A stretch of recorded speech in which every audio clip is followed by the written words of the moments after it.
Hola, buenas noches. Estamos ya a 5 de febrero, aunque técnicamente es el programa de las 00. Hoy hemos empezado otra vez más tarde. Hoy llevamos todos los programas más tarde de lo habitual.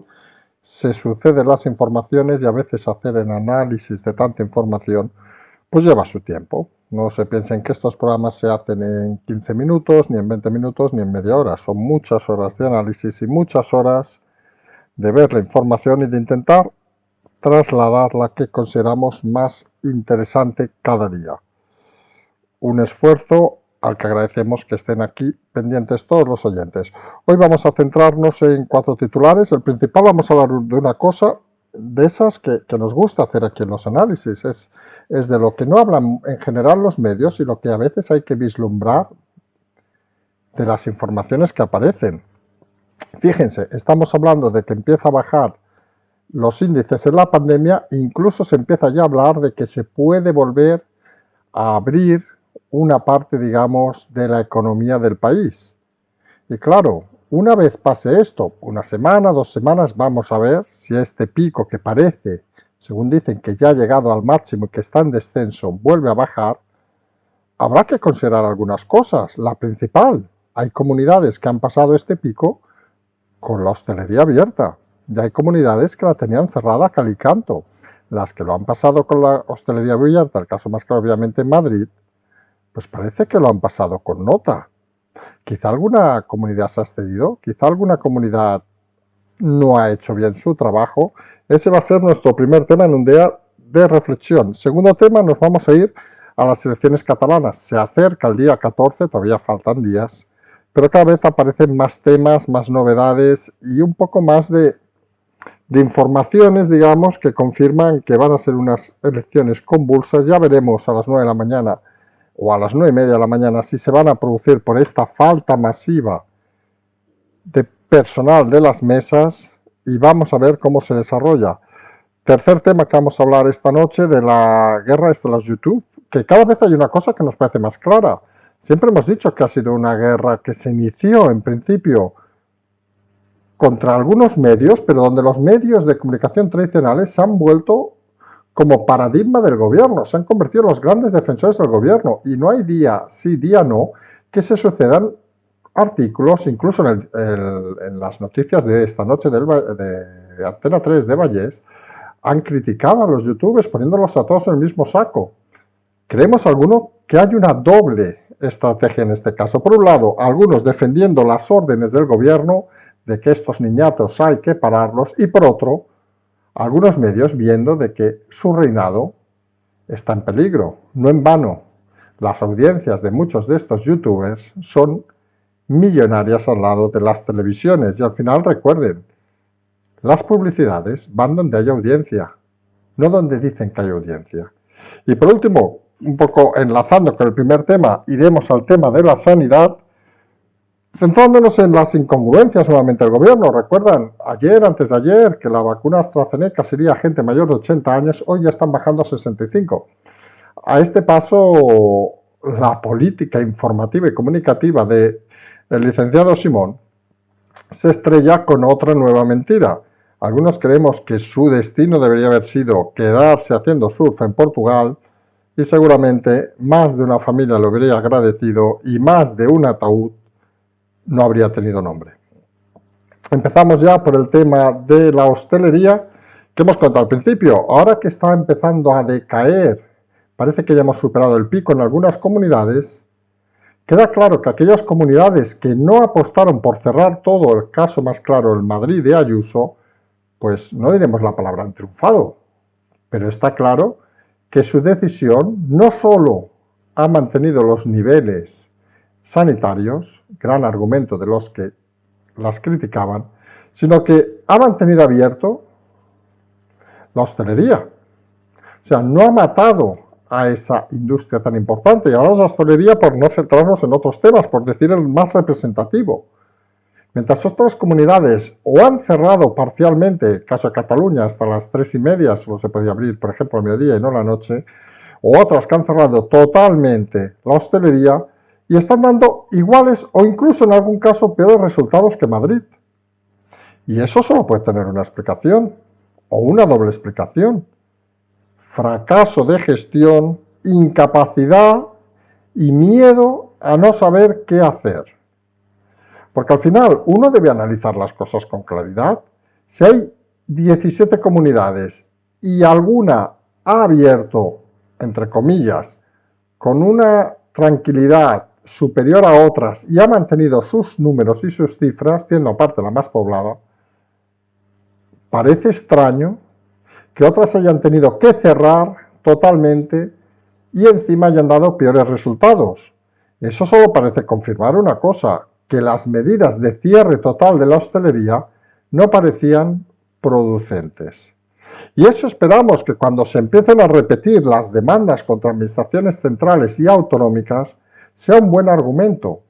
Porque al final hemos dicho hasta el primer día, ¿cuál era el argumento sanitario para cerrar bares y restaurantes? Ninguno.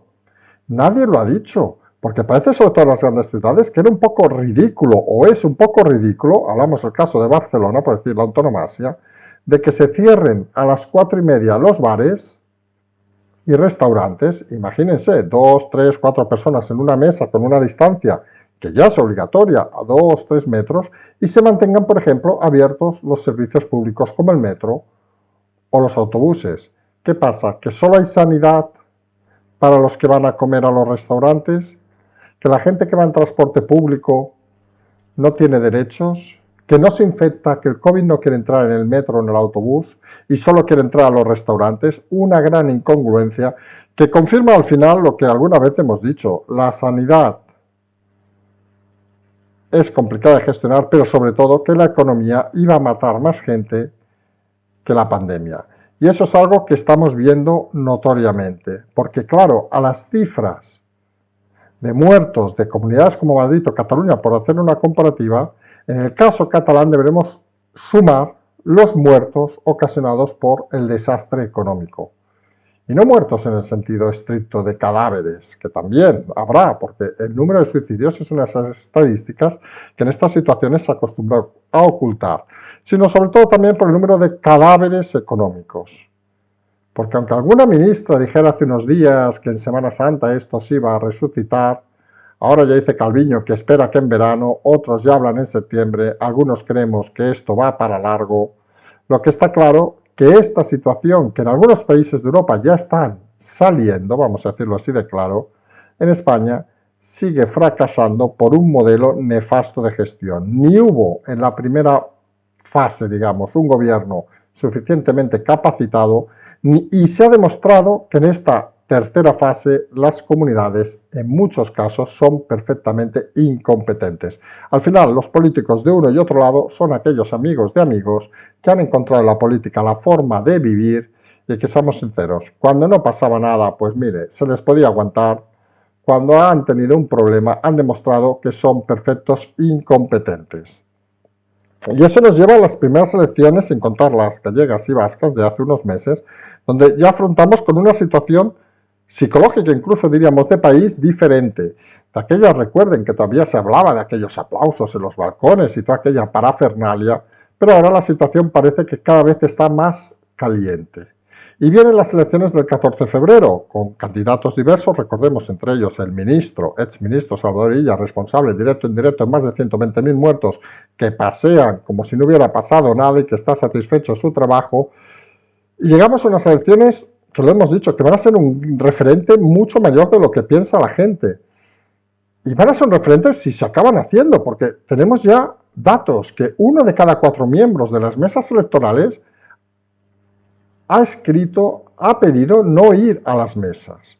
Ya explicábamos esta mañana que cuando no se forma una mesa, la obligación del presidente o de quien sea de la mesa es coger a las primeras personas que estén en la cola, cuando la Generalitat ha recomendado que sean los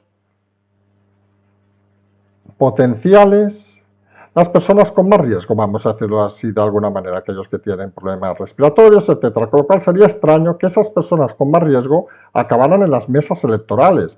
Obviamente, más de uno se va a negar, más de uno va a haber incidentes y ya veremos si no se constituyen las mesas, si eso puede paralizar incluso las elecciones. Unas elecciones realmente extrañas. Hasta hoy ha sacado de improviso el CIS una encuesta para dar la victoria a ella, cosa que por cierto no aparece en ningún resultado, parece que la imaginación de Redondo cada vez se hace más elevada, y luego los enfrentamientos que íbamos diciendo, enfrentamientos parciales, vamos a decirlo, el último hoy entre independentistas con independentistas. Se le ha ocurrido a la imputada Borràs, candidata a Junts per Catalunya, que cuando le han dicho que cómo se le ocurre a su partido presentar una imputada, recordemos por aquello de apañar contratos, ha dicho, bueno, total, Esquerra ha presentado un condenado por prevaricación y por meter la mano en la caja. Porque no hay que olvidar, a Junqueras la han condenado, entre otras cosas, por meter la mano en la caja, lo cual es cierto. Que demos aquí la razón a Borràs ya tiene narices. Pero realmente ha dicho una cosa cierta, pero una cosa que ha ofendido a muchos independentistas, porque aún hay mucho ignorante que cree que Junqueras y compañía acabaron en la cárcel por delitos políticos. La ignorancia acaba siendo una de esas representaciones mentales que en muchos casos confirman la ignorancia, vamos a decirlo nuevamente, de los votantes. Y como la ignorancia de los votantes está como está, pues algunos grupos van a la desesperada. ¿Y quién más a la desesperada que ese partido que en Galicia pasó a cero y en el País Vasco casi desapareció? Pues los comunes de Podemos, que se han dedicado a tirar un rap hoy penoso y vergonzoso, explicando aparte lo de siempre. Cualquiera que lo pueda escuchar, está en nuestro Twitter, está en diversas webs. Un rap donde en el fondo parece que explican la historia de que ellos no están aquí gobernando, porque los mueros, los malos, los que gobiernan, no sé qué, siguen diciendo la parafernalia que decían hace años cuando estaban en la oposición. Parece que para ellos el tiempo no ha pasado. Es de esa gente, y lo hemos dicho alguna vez, es de estos partidos que realmente solo saben estar en la oposición donde engañan a la gente, y cuando tienen la ocasión de gobernar o estar en un cogobierno, en este caso de Iglesias, pues no saben qué hacer, se comportan como unos auténticos no profesionales, se comportan como unos auténticos ignorantes, se comportan con el lloriqueo, eso sí, a final de mes, a cobrar un buen sueldo, porque claro, una cosa es ser comunista y otra es ser tonto, y eso parece la ley de este partido, en el caso de Cataluña, que algunos creemos que va a tener resultados bastante peores de los que alguno piensa, y vamos a ver si esos resultados significan algo o no, porque lo que está claro que la candidata venida de Valencia, pues tiene el currículum que tiene, solo hay que repasárselo, no vamos a entrar en esos temas. La líder oculta, Ada Colau, pues ha demostrado en estos años en el Centro de Barcelona, hundiendo totalmente a la capital, de pasar de ser el principal destino europeo de capitales de fin de semana a ser una auténtica vergüenza, pues eso es lo que tenemos. Eso sí, a cantar un rap para ver si engañan a alguno. En fin, cosas de esas que pasan y realmente sorprenden. De cantar un rap a lo mejor es que han visto la audiencia que tienen los youtubers en este país y han pensado, mire, hacemos un vídeo en YouTube y a lo mejor tenemos 20 millones de votos. Claro, esto es como los medios tradicionales, entramos en el siguiente tema, que se creen que los youtubers son idiotas, vamos a decirlo así de claro. Algunos, y lo hemos estado comentando estos días, hemos repasado algunos de estos diarios, incluso los novedosos digitales que han creado sus propios canales de información y de vídeos, incluso con noticias y con algo así como telediarios, para llamarle de alguna manera, y ven que tienen al cabo de 2 o 3 días 200, 300 visitas. Nosotros en directo hacemos a las noches sobre 500, 600, algún día 1000, algún día por ahí, y nos movemos entre 5 y 10.000 más o menos. Pues estos medios con presupuestos millonarios se mueven en esas cantidades. Incluso gente más o menos popular, como el propio Monedero, mueve valores inferiores a los nuestros, con los recursos que tiene detrás. Con lo cual, nos lleva un poco al pensamiento este que decíamos, de que esta guerra contra los youtubers que se han empeñado todos los medios, responde realmente a 2 cosas. Uno, a la incapacidad de conseguir monetizar todo el conglomerado de YouTube y vídeos, vamos a ser así de claros, porque lo hemos dicho alguna vez, la gracia del YouTube, la gracia de comunicar, es hacer cosas artesanas, cosas que la gente considere como propias, cosas que la gente valore por el esfuerzo. No es cuestión de meter 1 millón, 2 millones, 5 millones de euros y pensar que por eso vas a tener audiencia. Esto no es la televisión. La televisión, lo hemos dicho en alguna ocasión, la televisión en muchos casos es inyectiva. Tú inyectas el producto, lo repites machaconamente y la gente se atonta viéndolo. Tenemos ejemplos a patadas en estos años de la televisión. Internet, mucho más amplio, lo que busca es la billeción. Es decir, tú inyectas, vamos a decirlo así claro, una programación, pero necesitas el feedback, necesitas que la gente sepa que estás ahí, necesitas que la gente vea que hay un esfuerzo, necesitas no tanto recursos, sino capacidad de comunicar. Y eso confirma algo que a algunos les cuesta ver, que los medios tradicionales se han dedicado, en el caso específico de España sobre todo, a simplemente inyectar información, en muchos casos a través de los gobiernos de turno, y en nada analizar, en nada interpretar y en nada tocar la realidad. Y al final, cuando uno se aleja de la realidad, uno no está en su lugar. Y en esta guerra, que algunos podíamos tildar hace 2 semanas de sorprendente, porque nadie se lo hubiera imaginado, entre youtubers, algunos ya hemos dicho de más calidad, otros de menos calidad, pero en todo caso todos con muchos miles y millones de seguidores, parece claro que a pesar de las manipulaciones de las televisiones, a pesar de los continuos ataques de las televisiones, solo van a llegar a un público concreto. Porque cualquiera que tenga hijos en edad entre 15, 16, 14, 20 y pico años, sabe que no se informan por la televisión. Ya no hablamos de los medios escritos, obviamente. Se informan a través de estos medios. Y es gente, lo hemos insistido y lo volvemos a insistir, que es muy importante que participe en la democracia. No hay peor cosa en un país que la gente joven, la gente que empieza a introducirse en la sociedad, se aleje de la sociedad porque crea que no va con ellos. Y en ese sentido somos muy favorables a este discurso, digamos, de los youtubers, a estas incluso críticas, a estos argumentos, mejores, peores, ya lo hemos dicho. Algunos pues debemos pensar, jolín, qué tontería está diciendo o qué cosa más correcta está diciendo. Pero tienen las ganas y tienen el respaldo de mucha gente que a diferencia de los medios tradicionales no tienen.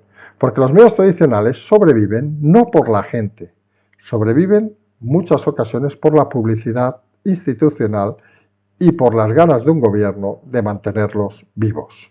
Y esa es la gran diferencia entre que te mantengan o que tú te mantengas. Y en eso lo hemos explicado también en este programa y en este canal. Nuestra suerte no es tener publicidad, que no tenemos, por cierto. Nuestra suerte no es tener detrás una organización, que no tenemos, por cierto. Nuestra gracia es tener detrás gente que se supone que le interesa escuchar lo que decimos, a los que damos, obviamente, más faltaría, la libertad para que decidan lo que quieran y si quieren criticar, que critiquen, dentro obviamente sin entrar en el insulto, y a los que sobre todo ofrecemos información que a veces no encuentran en otro canal. Uno ve los telediarios de las televisiones y realmente se repiten todos. Cosas como hoy que hemos empezado con el tema de la hostelería, no es información, es simplemente análisis. Uno ve que baja la curva y lo primero que uno piensa no es en explicar si baja o no baja la curva, sino en las consecuencias que tiene bajar la curva. Eso es pensar, eso es analizar y eso es lo que mucha gente quiere escuchar o descubrir. Y ahí las televisiones se equivocan, porque las televisiones nos explican lo de cada día y eso, sobre todo a la gente más joven, le crea poco interés. Y cuando un medio crea poco interés es cuando un medio está muerto. Y hay que decirlo con claridad, los medios tradicionales, incluimos ahí a muchos digitales, tienen una forma de trabajar, una forma de pensar antigua, una forma que está muy bien en el siglo XX, pero una forma de pensar que en este siglo parece que no tiene ningún sentido. Vamos a ver cómo sigue esta guerra, los youtubers tienen ganas de continuarla y van a continuarla y a algunos nos parece, vamos a decirlo con palabras sencillas, genial.